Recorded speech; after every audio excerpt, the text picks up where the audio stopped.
மானம் தமிழ்நாடு பார்வையாளருக்கு வணக்கம். ஒரு வழக்கு, அதாவது கன்சியூமர் கோர்ட்டுடைய வழக்கில் ஒரு தீர்ப்பு, அது வந்து படித்தப்போ உண்மையிலே ரொம்ப ஆறுதலாக இருந்தது. சென்னையில் இருக்கக்கூடிய விஆர் மால், கிட்டத்தட்ட எங்கள் வீடு பக்கத்தில் தான் இருக்குது. பொதுவாக சென்னையில் இருக்கக்கூடிய ஷாப்பிங் மாலில் வந்து தேட்டரில் படம் பார்க்க போனோம்னா, படம் பார்க்கறத விட கூடுதலான கட்டணத்தை பார்க்கிங்க்கு கொடுத்துட்டு வரணும் அப்படிங்கிறது எழுதப்படாத ஒரு விதி. அப்படி இருக்கக்கூடிய ஒரு சூழலில் நிறைய பேர் வந்து எங்கேயாவது ஒரு ஓரத்தில் ஒரு மூத்திர சந்தத்தில் டீ கடை பக்கத்துலலாம் பைக்கை போட்டுட்டு உள்ளே போய் படம் பார்க்கறது அப்படிங்கிறது வழக்கமாக இருக்கிறது. ஆனால் இப்போ என்னென்னா, அந்த சென்னை விஆர் மாலில் ஒருத்தர் வந்து 2 மணி நேரத்துக்கு ஏதோ வந்து அதுக்கான டிக்கெட் போட்டிருக்கிறாங்க அப்படிங்கிறது எதிர்த்து கன்சியூமர் கோர்ட்டில் கேஸ் போட்டிருக்கிறாரு. ஒரு வணிக வளாகம் இருக்குன்னா பார்க்கிங் வசதி என்பதும் அதனுடைய ஒரு அங்கம் தான். அவங்க எப்படி தனியாக என்கிட்ட வந்து டிக்கெட் வாங்கலாம், பணம் வாங்கலாம் அப்படின்னு சொல்லிட்டு வழக்கு போட்டிருக்கிறாரு. அது வந்து அந்த மாலில் இருந்து வந்து அவங்க வந்து ஒரு மனு தாக்கல் பண்ணியிருக்கிறாங்க. இல்லை வணிக வளாகத்தில் பார்க்கிங் வசதி இருக்கலாம்னு இருக்கே தவிர மற்றபடி அதுக்கு வந்து கட்டணம் வசூலிக்கணும் அப்படின்னு சொல்லிட்டு. பட் கன்சியூமர் கோர்ட் என்ன தீர்ப்பு சொல்லியிருக்குன்னா, எப்படி வந்து ஒரு ஷாப்பிங் மாலில் வந்து லிஃப்ட் இருக்குதோ, கழிவறை வசதி இருக்கிறதோ, அது மாதிரி வந்து பார்க்கிங் வசதி என்பதுமே மஸ்ட்டு தான். கழிவறை வசதி இருக்குதுங்கிறக்காண்டி வாசலில் ஒருத்தர் சேர் போட்டு யூரின் பாஸ் பண்ணுறதுங்க ₹2 தாங்க அப்படின்னு யாரும் வாங்குறது இல்லை. அது எப்படி இலவசமோ அது மாதிரி தான் பார்க்கிங் வசதி என்பதும் ஒரு இன்பில்டாக இருக்க வேண்டும். எனவே அவருக்கு வந்து பார்க்கிங்காக வந்து கட்டணம் வசூலித்ததுங்கிறது தவறு. அவருக்கு வந்து நீங்கள் வந்து அவருடைய மன உளைச்சலுக்காகவும் வழக்கு நடத்திய கட்டணத்தை நீங்கள் தர வேண்டும் அப்படின்னு சொல்லி தீர்ப்பளித்திருக்கார்கள். பார்க்கும்போது பயங்கர ஆறுதலாக இருந்தது. ஆனால் உண்மையிலே இப்போ எல்லா ஷாப்பிங் மாலையும் இதை பின்பற்றுவாங்களா என்னங்கிறது தெரில. இதே மாதிரி தான் வந்து முதல்ல வந்து ஒரு ஷாப்பிங் மாலில் வந்து தண்ணி கொண்டு போகிறது தப்பு அப்படின்னு சொல்லிட்டு வந்து செக் பண்ணி தான் வந்து வாட்டர் பாட்டிலாம் பிடிங்கி வச்சு தான் உள்ளே அனுப்புவாங்க. அப்போ நாங்கள் எதுக்கு கேண்டீனில் கோக்கு விற்கிறோம், பெப்சி விற்கிறோம் அப்படின்னு சொல்லிட்டு அதுக்கப்புறம் ஒரு கன்சியூமர் கோர்ட்டில் கேஸ் போட்டு தான் வந்து தண்ணி வைப்பதுங்கிறது ரொம்ப ரொம்ப அத்தியாவசியமான ஒரு விஷயம் அப்படின்னு சொல்லிட்டு இப்போ பல ஷாப்பிங் மாலில் வந்து ஒரு வாட்டர் கேனே வச்சுருக்காங்க. பட் அது எங்கே இருக்குது அப்படின்னு நீங்கள் தேடி கண்டுபிடிக்கிறது தான் பெரிய சவாலாக இருக்கும். யாருமே பார்க்காத இடத்துல ஒன்று வச்சுருப்பாங்க. வந்து நாளைக்கு ஏதாவது திடீர்னு ஒரு செக்கிங் வந்துட்டாங்கன்னு என்ன பண்ணுறது அப்படின்னு சொல்லிட்டு வந்து ஆக்சுவலாக ஸ்நாக்ஸே அவங்க வந்து பறிமுதல் பண்ண வேண்டிய அவசியம் இல்லை. நாங்களாம் ஒரு சின்ன வயசுலலாம் தீபாவளி முறுக்கெல்லாம் எடுத்துகிட்டு போய் தேட்டரில் சாப்பிட்ட காலகட்டம்லாம் இருந்தது. இப்போ வந்து நீங்கள் வந்து சாதாரண விக்ஸ் மிட்டாய் கொண்டு போனீங்கன்னா கூட செக் பண்ணி எடுத்து பறிமுதல் பண்ணிடுவாங்க. ஆனால் இல்லைன்னா ஷாப்பிங் மால் அப்படிங்கிற பெயரில் வந்து நம்மகிட்ட கிட்டத்தட்ட ஒரு பறிமுதல் வழிப்பறி செய்யக்கூடிய நிலைமைகள் தான் பல இடங்களில் இருக்கிறது. இந்த மாதிரியான தீர்ப்புகளாவது அதை கொஞ்சம் மாற்றுவான் அப்படின்னு சொல்லி யோசிக்க வேண்டிய ஒரு காலகட்டம் தான். ஆனால் இதுவுமே இந்த தீர்ப்பு வந்து இந்த குறிப்பிட்ட வழக்குக்கு மட்டும் நுகர்வோருக்கு சாதகமாக தீர்ப்பு வந்திருக்கு. அதில் அந்த தியேட்டர் நிர்வாகம் வந்து சொல்கிறாங்க, மாநகராட்சியோட கட்டுமான விதிகள் எதுலேயுமே வந்து தியேட்டர் கட்டுறீங்கன்னா நீங்கள் பார்க்கிங் வசதியை வரவங்களுக்கு கொடுக்கணும் அப்படிங்கிற விதி எங்கேயுமே இல்லை அப்படின்னு சொல்லி தான் வாதிட்டாங்க.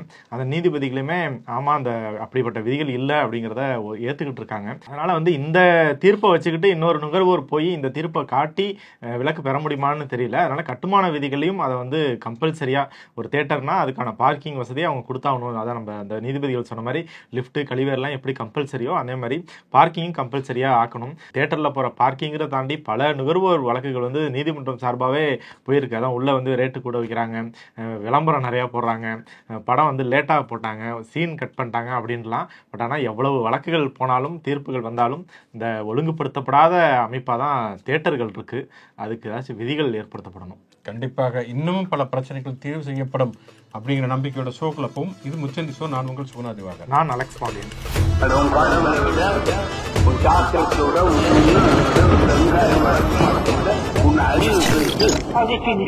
முதல்ல வந்து ஒரு பாராட்டை ஒன்றை தெரிவித்துக் கொள்ளலாம் தமிழ்நாடு அரசுக்கு. சென்னையில் இருக்கக்கூடிய நூலகத்திற்கு வந்து அண்ணா நூற்றாண்டு நூலகம்னு கலைஞர் காலத்தில் வந்து அமைத்தார்கள்.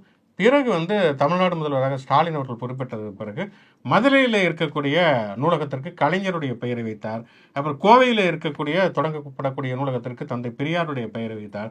அடுத்து இப்போ வந்து திருச்சியிலே அதே மாதிரியான ஒரு நூலகம் வந்து தொடங்கப்பட போகிறது. அதற்கு வந்து காமராஜருடைய பெயரை வைத்திருக்கிறார் என்பது உண்மையிலேயே வரவேற்கத்தக்க ஒன்று. இப்போ சமீபத்தில் பார்த்தோம்னா இந்த சென்னை புத்தக கண்காட்சியில் சீமான் பேசியது பெரிய சர்ச்சையானது. சென்னை புத்தக கண்காட்சியில் அந்த ஸ்டால் போகிறது ஒவ்வொரு பாதைக்கும் ஒவ்வொரு பேர் வைத்திருப்பார்கள். வந்து திருவள்ளுவர் பாதையிலேருந்து ஆரம்பித்து பல பேர்கள், அதில் முத்தமிழறிஞர் கலைஞருடைய பாதை அப்படிங்கிறப்ப சீமான் வந்து கேள்வி கேட்டார், வந்து எப்படி இவரோட பேர் வைக்கிறீங்க? அது வந்து ரொம்ப ஆபாசமாக ஒரு அருவருக்கத்தக்க வகையில் பேசுகிறார். அதை விட்டுருவோம். காமராஜர் பேரில் வந்து பாதை வைக்காமல் எதுக்கு கலைஞருடைய பேரை வந்து வச்சிருக்காங்க அப்படின்னு சொல்லி அவர் கேட்டார். மேலோட்டமாக பார்க்குறப்ப உணர்ச்சி ததும்ப வந்து அப்போ காமராஜர் வந்து கலைஞரை விட பெரிய தலைவர் தானே, அவர் பேரை ஏன் வைக்கல? நூலகத்திற்கு செல்லக்கூடிய அது படிப்பகத்துக்கு செல்லக்கூடிய அந்த பள்ளிகளில் ஏன் கலைஞர் பேர் வைக்கணும் அப்படிங்கிறது ஒரு லாஜிக்காக தெரியும். ஆனால் யோசிச்சு பார்த்தீங்கன்னா கலைஞர் தான் நிறைய புத்தகங்கள் எழுதியிருக்கிறார். அப்படிங்கிற அடிப்படையில் அந்த புத்தக கண்காட்சியில் வந்து கலைஞருடைய பெயரை வைப்பதுங்கிறது பொருத்தமான ஒன்று தான். அது சும்மா ஒரு அரசியல் வெற்றிற்காக சொல்லப்பட்ட ஒரு குற்றச்சாட்டு. ஆனால் இது பழைய கடந்த வரலாறு பார்த்தீங்கன்னா வந்து அப்போ வந்து காமராஜரை எடுத்து விருதுநகர் சீனிவாசன்கிற ஒரு மாணவர் நின்று வெற்றி பெற்றார் அப்படிங்கிற ஒரு வரலாறு. அப்போ வந்து போஸ்ட் அடிப்பாங்க வந்து படிக்காத காமராஜருக்கு உங்கள் வாக்கு அப்படிங்கிறப்ப வந்து பெரியாரோ அல்லது திராவிட கழகத்தை சேர்ந்தவர்களோ அன்னைக்கு வந்து படிக்காத காமராஜர் கட்டிய பள்ளியிலே படித்த விருதுநகர் சீனிவாசன் இருக்கிறார் அப்படின்னு சொல்லி பிரச்சாரம் பண்ணதா சொல்லுவாங்க. ஆக அந்த வகையில் வந்து தமிழ்நாட்டை பொறுத்த வரைக்கும் ஒரு பொதுக்கல்வி முறையை உருவாக்கியதில் வந்து ஒரு மிக முக்கியமான பங்கு காமராஜர் அவர்களுக்கு உண்டு. அப்படிங்கிறனால அவருக்கும் புத்தகங்களுக்கும் பெரிய அளவில் சம்பந்தம் இல்லை என்றாலுமே கூட இன்றைக்கு மாணவர்கள் நிறைய படித்து வருவதற்கான ஒரு அடித்தளத்தை அவர் உருவாக்கி இருக்கிறார். இன்றைக்கு நிறைய பேர் வந்து போட்டித் தேர்வுகளில் வந்து குறிப்பாக வந்து அண்ணா நூற்றாண்டு நூலகத்தில் நிறைய போட்டித் தேர்வுக்கு செல்லக்கூடிய மாணவர்கள் பயன்படுத்துகிறார்கள் அப்படின்னு சொன்னால் பள்ளிக்கல்வியிலேருந்து அவங்க படிச்சுட்டு வந்தால் தான் போட்டித் தேர்வுகளுக்கே போக முடியும் அப்படிங்கிற ஒரு சூழலுங்கிற அடிப்படையில் அந்த பள்ளிக்கல்விக்கு அடித்தளமிட்ட காமராஜருடைய பெயர் இன்றைக்கு வந்து திருச்சியில் இருக்கக்கூடிய ஒரு நூலகத்தில் வைப்பதாக தமிழ்நாடு முதல்வர்கள் அறிவித்திருப்பது உண்மையிலேயே ஒரு வரவேற்கத்தக்க ஒரு பண்பு அப்படின்னு சொல்லலாம். அது இவங்க வந்து காமராஜர் பெருசா கலைஞர் பெருசான்னு சண்டை போட்டு கலைஞரை சிறுமைப்படுத்துறோம் அப்படிங்கிற வகையில வந்து தொடர்ந்து என்ன பண்றாங்கன்னா காமராஜரை வந்து ஒரு ஜாதி கட்சி தலைவர் மாதிரி குறிப்பிட்ட ஜாதிக்கு சொந்தக்காரர் மாதிரி அவங்க கோரிக்கையே பார்த்தோம்னாக்கா தூத்துக்குடியில் இருக்க துறைமுகத்துக்கு காமராஜர் பேர் வைக்கணும், தூத்துக்குடியில் இருக்க ஏர்போர்ட்டுக்கு காமராஜர் பேர் வைக்கணும் அப்படின்ட்டு காமராஜரை தான் தொடர்ந்து இது மாதிரி சிறுமைப்படுத்திக்கிட்டே இருப்பாங்க. பட் அப்படி ஆனால் வந்து இவர் பெருசா அவர் பெருசான்னு நம்ம அந்த அவங்க சொல்ற மாதிரி அந்த சண்டைக்குள்ள போக தேவையில்லை. பட் இது மாதிரி தமிழ்நாடு அரசு வந்து அப்படியான விஷயங்களை போகாமல் திருச்சி நூலகத்துக்கு வந்து காமராஜர் பேரை வச்சிருக்காங்க. ஸோ நம்ம இந்த பாதையில் போவோம். அலெக்ஸ் பாண்டியன் பிறந்த ஊர்ல வச்சிருக்காங்க அப்படிங்கிறது உண்மையில அலெக்ஸ் பாண்டியனுக்கு மகிழ்ச்சி அளிக்கக்கூடிய ஒரு விஷயம் தான். ஓகே, இப்ப தமிழ்நாடு பாஜக தலைவராக அண்ணாமலை மாற்றப்படுவாரா? ஆட பிரியாணி போட்டுருவாங்களா? ரம்ஜான் வேற வந்து விட்டது அப்படிங்கிறதுனால ஆடு பிரியாணி ஆகிறதா அப்படிங்கிற ஒரு கேள்வி இருக்கிறது. இது ஒரு பக்கம் இருக்க, இன்னொரு பக்கம் வந்து அப்படி ஒருவேளை அண்ணாமலை மாற்றப்பட்டார் என்றால் அந்த இடத்துக்கு யார் வரப்போகிறார்கள் அப்படிங்கிறப்ப தமிழிசை சவுந்தரராஜனுடைய பேர் 2 நாளாக வந்து அப்படியே வந்து உழவி கொண்டிருந்தது. தமிழிசை சவுந்தரராஜன் பயங்கர உற்சாகமாக இருந்தார்கள், பல பேட்டிகள்லாம் கொடுத்துட்டு. யாரு சொன்னா அப்படின்னா அவங்களே சொன்னாங்க, யாரு உழவு விட்டா அவங்களே உழவு விட்டாங்க. தமிழ்நாட்டில் தாமரை மலர்ந்தே தின்னு முதல்ல குரல் எழுப்பினதே வந்து தமிழிசை. அதுக்கு முன்னால பிஜேபின்னு ஒன்று இருக்கிறதே யாருக்கும் தெரியாம இருந்தது. ஆனால் தமிழிசை சவுந்தரராஜனுடைய குரல் தான் வந்து அப்போ ஓங்கி ஒலித்தது. ஆனால் இப்போ என்னடா வந்து காற்று அப்படியே கொஞ்சம் கொஞ்சமாக நைனா நாகேந்திரன் பக்கம் சாய்கிறதா அப்படிங்கிற ஒரு சந்தேகமே இருக்கிறது. ஏன்னா இன்னைக்கு வந்த உடனேயே அதிமுக சட்டமன்ற உறுப்பினர்கள் எல்லாமே போய் நைனா நாகேந்திரன் பார்த்து சாப்பிட்டீங்களாண்ணா, அண்ணா சாப்பிட்டீங்களாண்ணா, அண்ணா டிஃபன் சாப்பிட்டீங்களாண்ணா, அண்ணா டீ சாப்பிட்டீங்களாண்ணா, சுகர் கரெக்டாக இருந்துச்சாண்ணா அப்படின்னு சொல்லிட்டு பல குசலம் விசாரித்தார்கள் அப்படிங்கிற தகவல்கள் வந்து கேட்கிறோம். வந்து அப்படி இருக்கக்கூடிய சொல்ல நைனா நாகேந்திரன் பயங்கர உற்சாகமாக மக்களுக்கு சேவை செய்தே ஆக வேண்டும் அப்படின்னு சொல்லிட்டு அவரும் வந்து திருச்சி மேலே என்ன பாசம்னு தெரியல, வந்து தமிழ்நாட்டின் தலைநகரை வந்து திருச்சியில் ஒன்று உருவாக்கப்படுமா அப்படின்னு கேட்டிருக்காரு. அப்பா அவர் வந்துட்டு அப்போ இந்தியாவின் தலைநகரம் சென்னையில் உருவாக்கப்படுமான்னு அவர் ஒரு கேள்வி கேட்டிருக்கிறாரு. ஆக மொத்தம் நைனா நாகேந்திரன் உற்சாகத்தில் இருக்காரு அப்படிங்கிறது மட்டும் தெரிகிறது. சிரிக்காம நேரம் வரும்போது கொண்டு மாற்றி அமைக்கப்படும், முடிவு செய்யப்படும் அப்படிங்கிற மாதிரி சொல்லியிருக்கிறாரு. இவர் தமிழ்நாட்டுடைய பிஜேபி தலைவரானா தமிழ்நாட்டு சென்னையில் வந்து தலைநகராக மாற்றுவாங்களா என்னங்கிறது தெரியல. ஆக மொத்தம் அண்ணாமலை இவ்வளவு தூரம் வாய்க்கவடால் அடித்தும் இவ்வளவு பிரஸ் மீட்டுகள் நடத்தியும் எத்தனையோ பேருடைய ரகசிய அந்தரங்கங்களை எல்லாம் கேமரா வீடியோவாக எடுத்துட்டு வந்ததுக்கு பிறகும் அவருடைய பதவி பறிபோகிறது அப்படிங்கிறது வந்து ஆனால் உண்மையிலே அண்ணாமலை நம்ம மிஸ் பண்ணுறோம் அப்படின்னு தான் சொல்கிறோம். இப்போ எக்கச்சக்கமான காமெடி என்டர்டெயின்மெண்ட்டு கண்டென்ட் கொடுத்தது அப்படின்னு சொன்னால், ஏன்னா 2011 இருந்து பார்த்தோம்னு சொன்னால் 2011 தான் வந்து வடிவேலு வந்து திமுக பிரச்சாரம் செய்த தேர்தல். அதற்கு பிறகுதான் வந்து வடிவேலு சினிமாவில் வருவதுங்கிறது குறைந்து போய்விட்டது. அதுக்கு பிறகு வந்து ஜெயலலிதா வந்ததுக்கு பிறகு பல பேர் வந்து ஜெயலலிதாவுடைய மனம் கோணிருமோ அப்படிங்கிற நினைப்பிலேயே வடிவேலை வந்து ஃபிக்ஸ் பண்ணுறதுக்கு தயங்கினார்கள். அதுக்கு முன்னால் வடிவேலுடைய கொடி தான் பறந்தது, வடிவேலு நகைச்சுவெல்லாம் நம்ம வந்து ஊறி தெளித்து கொண்டு வந்தோம். அதற்கு பிறகு வந்து வடிவேலுவே 10 வருஷம் கழிச்சு வந்து திருப்பி வடிவேலு கம்பேக்லாம் கொடுத்து தயவு செஞ்சு வடிவேலு கம்பேக் கொடுக்காம இருந்தால் நல்லது அப்படிங்கிற அளவுக்கு அந்த காமெடிகள் இருந்தது. அதுக்கு பிறகு தமிழ் சினிமாவில் பயங்கர காமெடிக்கு பஞ்சமாயிருச்சு. தமிழ் சினிமா வேறு திசைக்கு போயிடுச்சு. காமெடியாக நடிச்சுருந்த சில பேர் கூட ஹீரோவாக மாறிட்டாங்க, சந்தானம் சூரியலாம். அதுக்கு பிறகு தமிழ் சினிமாவிலையும் வந்து காமெடி இல்லை, எங்கேயுமே இல்லைங்கிறப்ப மக்கள் என்டர்டைன்மெண்ட்டுக்கு என்ன பண்ணிக்கிட்டு இருக்காங்க அப்படின்னு தவித்து கொண்டிருந்த ஒரு சூழலில் தான் வராது வந்த மாமனியாக 3 பேர் வந்தார்கள். ஒன்று அண்ணாமலை, அதற்கு முன்னால் சீமான், அதுக்கப்புறம் ஆளுநர் ஆர் என் ரவி. இவங்க 3 பேர் மட்டும்தான் தமிழ்நாட்டை தொடர்ச்சி என்டர்டைன்மெண்ட்டில் வச்சுக்கிட்டே இருந்தாங்க. ஒருத்தர் கொஞ்சம் டயர்டானாக்கிட்ட இன்னொருத்தர் வந்து வந்து மக்களை வந்து உற்சாகப்படுத்துவது அப்படின்னு இருந்தாங்க. அப்படி இருக்கக்கூடிய சொல்ல ஒரு தமிழ்நாட்டோட மிகச்சிறந்த என்டர்டெய்னராக இருக்கக்கூடிய அண்ணாமலை வந்து ஆஃப் பண்ணப்படுவார் அப்படிங்கிறது உண்மையிலேயே ஒரு பக்கம் வருத்தத்தை அளித்தாலும் கூட, இன்னொரு பக்கம் நிறைய உடல்நிலை கேட்காமல் இருக்கலாம், காது கொஞ்சம் நமக்கு ஒரு ரெஸ்ட் கிடைக்கும் அப்படிங்கிற ஒரு சின்ன ஆறுதலுமே இருக்கிறது. நயினா நாகேந்திரன் வந்து தமிழ்நாடு பிஜேபி தலைவர் ஆவாரா அப்படிங்கிற ஒரு கேள்வி இருக்கிறது. அவர் ஏற்கனவே வந்து நாடாளுமன்ற தேர்தலில் அவருடைய பணம் வந்து 4 கோடி ரூபாய் அளவில் அவருக்கு பிடிபட்டது அப்படிங்கிற சொல் இருக்கிறப்ப, ஊழலை ஒழித்தே தீர்வோம் என்கிற கங்கணம் கட்டக்கூடிய பாஜகவுக்கு மாநில தலைவர் ஆவார். அவர் உண்மையிலே ரொம்ப பொருத்தமானவர் அப்படின்னே சொல்லலாம். இன்னொரு பக்கம் வந்து 6ஆம் தேதி மோடி வந்து தமிழ்நாட்டுக்கு வரப்போகிறார், பாம்பன் பாலமாக திறந்து வைக்க போகிறார் அப்படிங்கிற சூழலில் அவரை வந்து முதல்ல சந்தித்து காலில் விழுவது யார் அப்படிங்கிற போட்டி வந்து இபிஎஸ்க்கும் ஓபிஎஸ்க்கும் இப்போதே தொடங்கி விட்டதாக சொல்லுங்க. ஓபிஎஸ், செங்கோட்டையன், வேலுமணி எல்லாருக்கும் தொடங்கி இருக்கு. ஆர்.பி. உதயகுமார் அத்தனை பேருக்குமே வந்து தொடங்கி இருக்கிறது அப்படின்னே சொல்லலாம். அண்ணாமலை வந்து ரகசியமாக போய் ஒரு பூங்குத்து கொடுக்கலான்னு அவருமே முயற்சி செய்து கொண்டிருக்கிறார் அப்படிங்கிற மாதிரி தெரிகிறது. வரப்போகக்கூடிய காலகட்டங்கிறது அதிமுக பிஜேபியில் வந்து பல திடுக்கும் திருப்பங்கள் வந்து வரப்போகக்கூடிய காலகட்டமாக இருக்கும் பொழுது வெயிட் பண்ணி பார்ப்போம். அதான் இப்போ அண்ணாமலை போகிறது நமக்கு எப்படி ரொம்ப துக்ககரமான ஒரு என்டர்டெயின்மெண்ட் இப்போ கைவிட்டு போகிற நிலையோ, பாஜகவுக்கும் அதே நிலைமை தான். பாஜக வந்து பெரும் பின்னடைவு தான். எனக்கு சீமான் பாணி அரசியலுங்கிறது பொய் பேசுவார், கெட்ட வார்த்தை பேசுவார், தரக்குறைவாக பேசுவார், ப்ரெஸ் மீட்டுகளெல்லாம் ஹைஜாக் பண்ணி ஏதோ ஒரு பொய்யை வந்து பரப்பி விட்டுருவார். அவர் தம்பிகள்லாம் வந்து அதை தூக்கிக்கிட்டு பத்தியா அண்ணனம்பாங்க. எதிர்கட்சியை சேர்ந்த ஒருத்தர் மேலே ஒரு குற்றச்சாட்டை வைப்பார், பொய்யான குற்றச்சாட்டை. அதை எடுத்துக்கிட்டு இவங்க ட்ரெண்ட் பண்ணுறதுன்னு போவாங்க. இந்த அரசியலை தான் அண்ணாமலையும் பண்ணார் இவ்வளோ நாளாக. ஸோ அதனால வந்து அவர் வந்து தீனி போட்டுக்கிட்டே இருந்தார், பொய்ய சொல்றது, அவமரியாதை பேசுறதுன்ட்டு. அதை ஃபாலோ பண்ணி அவங்க கட்சி ஆட்கள்ட்டு கொஞ்சம் ஆக்டிவா இருந்தாங்க. ஆனா அண்ணாமலை அளவுக்கு நயினா நாகேந்திரனும் தமிழிசை சவுந்தரராஜனும் பொய் பேசுவாங்களா அப்படின்னு நமக்கு தெரியல.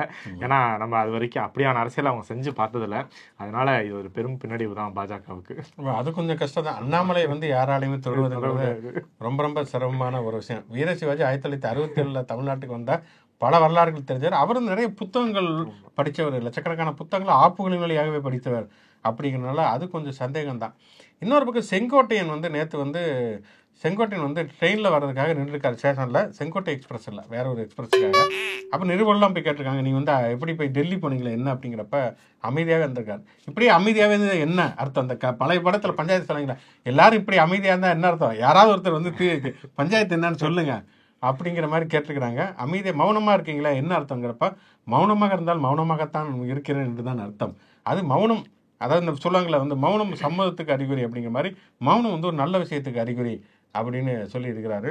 இந்த மௌனம், இவருடைய மௌனம்ங்கிறது இன்னொரு பக்கம் பார்த்தா சைலண்ட் பாம்பாக வந்து எடப்பாடிக்கு வந்து வெடிக்குமா அப்படிங்கிற ஒரு கேள்வியுமே இருக்கிறது. ஆக மொத்தம் வந்து 2 பேருடைய நாற்காலிங்கிறது அந்த இடத்துல தொங்கி இருக்கிறது. ஒன்று அண்ணாமலை, இன்னொன்று எடப்பாடி பழனிசாமி. முதல்ல அந்து விழ போவது எது அப்படிங்கிறத நம்ம பொறுத்து வந்து பார்ப்போம்.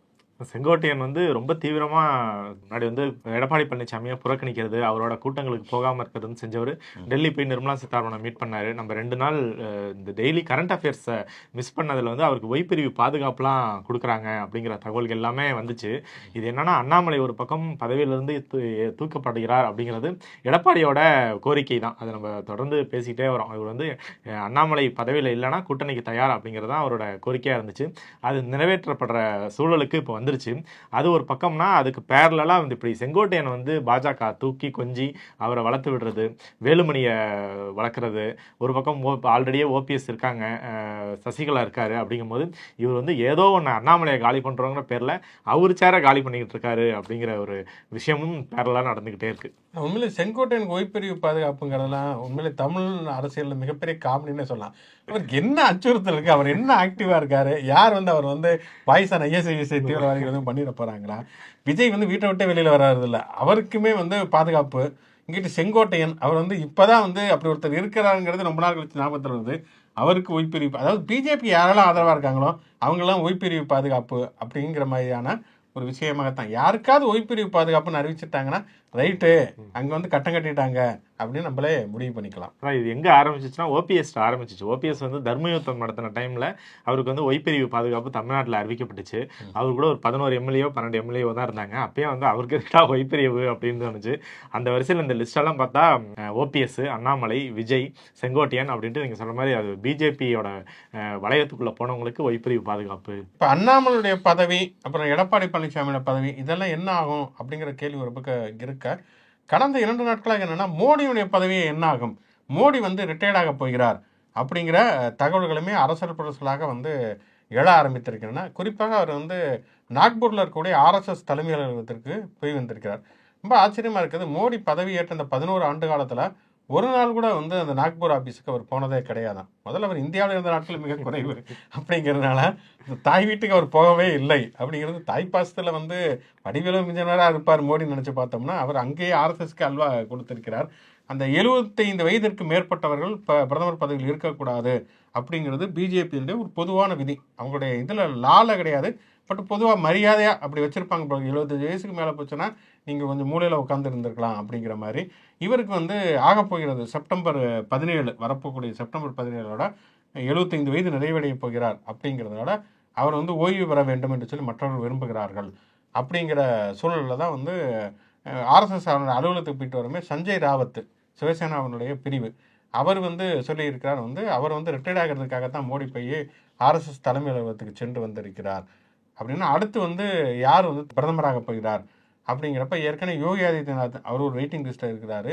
இன்னொரு பக்கம் பார்த்தோம்னா மகாராஷ்டிரா முதல்வர் தேவேந்திர பட்னாவிஸ் அவருமே ஆர்எஸ்எஸ் செல்ல குழந்தை வளர்ப்பு பிள்ளை அப்படிங்கிறதுல அவரையுமே கொண்டு வருவதற்கான வாய்ப்புகள் இருக்கிறது அப்படிங்கிற பேச்சு ஒரு பக்கம் போய்கொண்டு இருக்கிறது.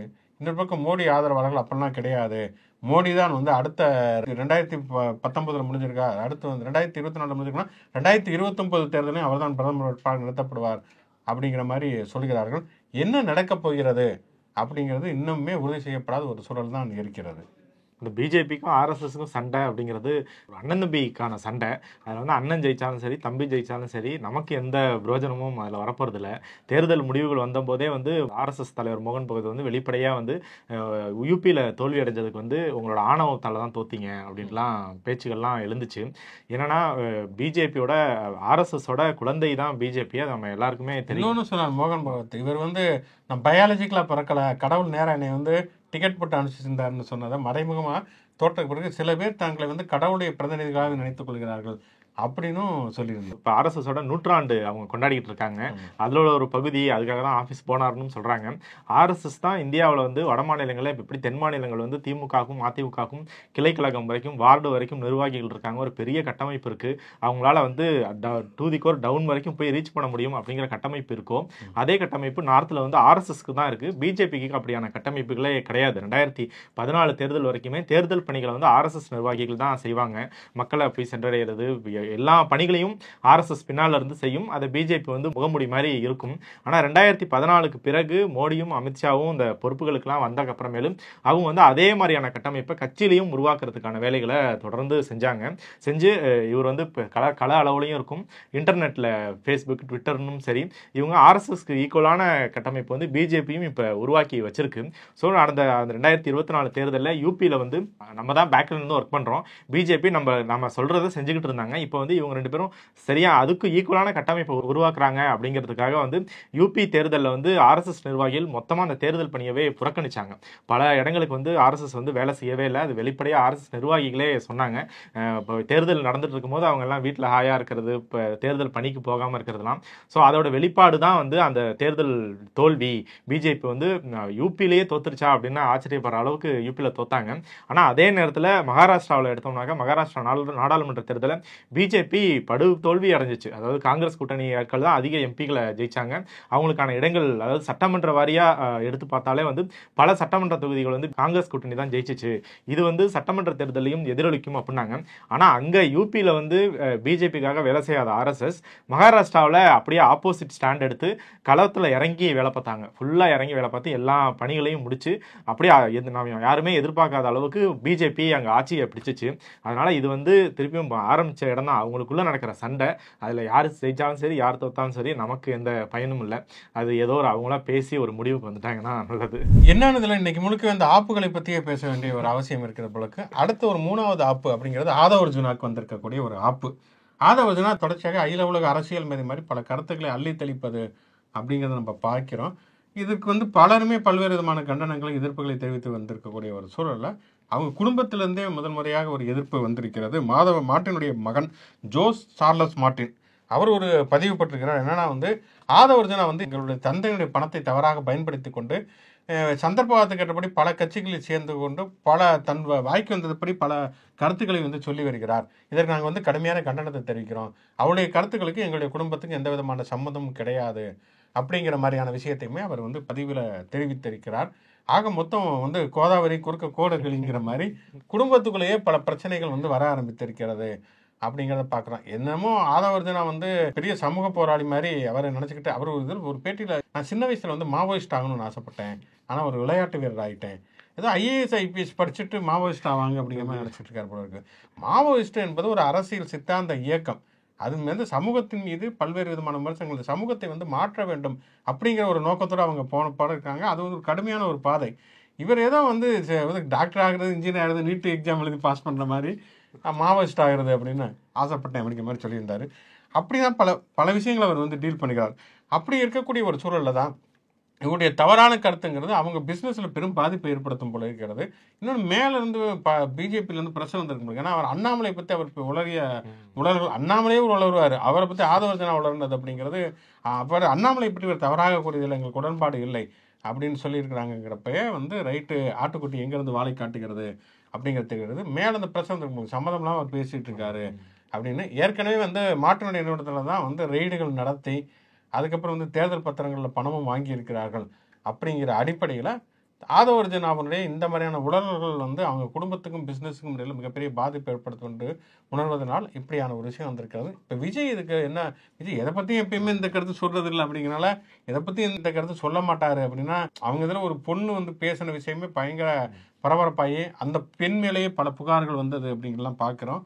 இன்னொரு பக்கம் புஷி ஆனந்த் பொதுவாக மாவட்ட செயலாளர் பணம் வாங்கி மாவட்ட செயலாளர் போடுகிறாங்க குற்றச்சாட்டு ஒரு பக்கம்.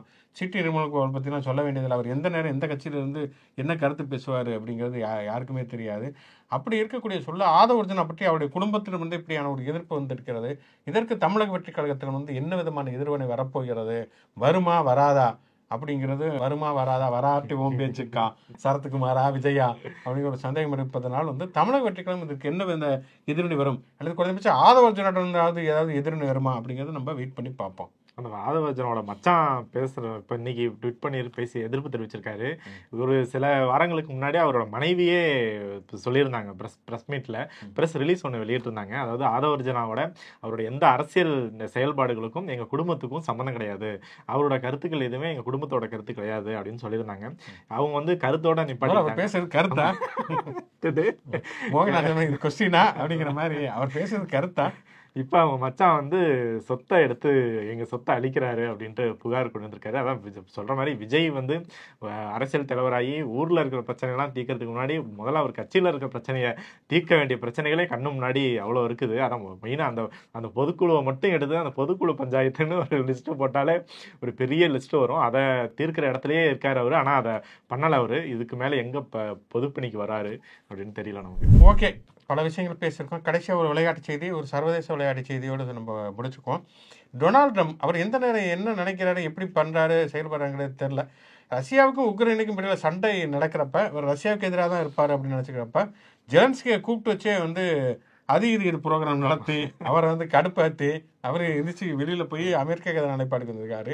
சரி, ஓகே, புதினை ஆதரிக்கிறார்களுன்னு பார்த்தா நேற்று புதினுக்கு கடுமையான எச்சரிக்கை ஜெலன்ஸ்கியை நீங்கள் தப்பாக நடத்திங்கன்னா நான் பொல்லாதவன் ஆயிடுவேன், அது மேலே கடுமையான வரி விதிப்பேன் கச்சா எண்ணெய் மேலே அப்படின்னு சொல்லியிருக்கிறாரு. இப்போ இவர் எந்த நேரத்தில் என்ன நினைக்கிறார், இவர் ஜெலன்ஸ்கி ஆதரவா புட்டின் ஆதரவா எந்த நிலைப்பாடு இருக்கிறாரு எதுவுமே தெரியாத மாதிரியான அப்படியே சுத்த விட்டு சுண்ணாம்பு அடிக்கிறது தான் வந்து ட்ரம்புடைய ஒரே நோக்கமாக இருக்கிறது. அதான் அவர் வந்து ஒரு நீ நிதானத்திலே இல்லை, உன் கால் தரையிலேயே இல்லைங்கிற மாதிரி அவரோட ப்ரெஸ் மீட்டுகள் எல்லாமே அப்படியே தான் இருக்குது. இந்த சுனிதா வில்லியம்ஸ் விண்வெளியிலேருந்து திரும்பி வந்தது கூட அவங்களுக்கு தினப்படிங்கிறது ரொம்ப வெறும் $4 $5 கொடுக்குறீங்கன்னு, ஓ அப்படியா அப்படின்ட்டு எவ்வளோன்னு சொல்லுங்கள் நான் கொடுத்துட்றேன் அப்படின்லாம் வந்து ப்ரெஸ்ஸை டீல் பண்ணிட்டு அப்படின்னு டீல் பண்ணியிருந்தாரு. இப்போ வந்து ரஷ்யாவோட கச்சா எண்ணெய்க்கு வந்து அதிக வரி விதிப்போம் அப்படின்னு சொல்லியிருக்காரு.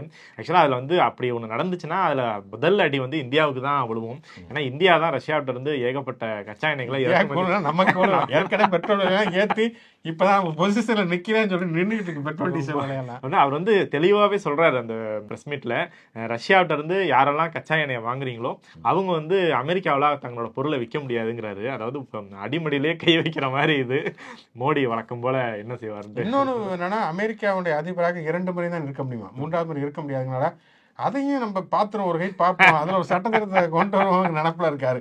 இப்படிதான் ராஜபக்சே இலங்கையில் பண்ணாரு. அதுக்கப்புறம் ராஜபக்சேவுடைய குடும்பத்திற்கு என்ன ஆச்சு அப்படிங்கிறது உலக வரலாற்றில் வந்து நிலைத்து நிற்கிறது. அந்த நிலைமைக்கு வந்து அமெரிக்க மக்களை வந்து ஆளாக்கிறாதீங்க, அவங்க கொஞ்சம் பொறுமையாக இருக்காங்கிறதுக்காண்டி பொறுமையை சீண்டி பார்க்காதீங்க அப்படின்னு டொனால்டு ட்ரம்ப்புக்கு சொல்லிட்டு, அதை அவர் கேட்பாரோ இல்லையோ அதை சொல்லிட்டு சோவியத்துடன் முடித்துக் கொள்வோம். தொடர்ச்சியாக மாடர்ன் தமிழ்நாடு யூடியூப் சேனலோட வந்து தொடர்பு இருங்கள். முச்சை ஷோ லைக் பண்ணுங்க, கமெண்ட் பண்ணுங்க. மாடர்ன் தமிழ்நாடு சேனலுக்கு சப்ஸ்கிரைப் பண்ணுங்க. யூடியூப் மாதிரியே எக்ஸ், இன்ஸ்டா, ஃபேஸ்புக் தளங்களையும் நமக்கான பேஜஸ் இருக்கு, அங்கேயும் லைக் பண்ணி ஷேர் பண்ணி உங்களோட ஆதரவை தொடர்ந்து கொடுங்க. மீண்டும் சந்திப்போம்.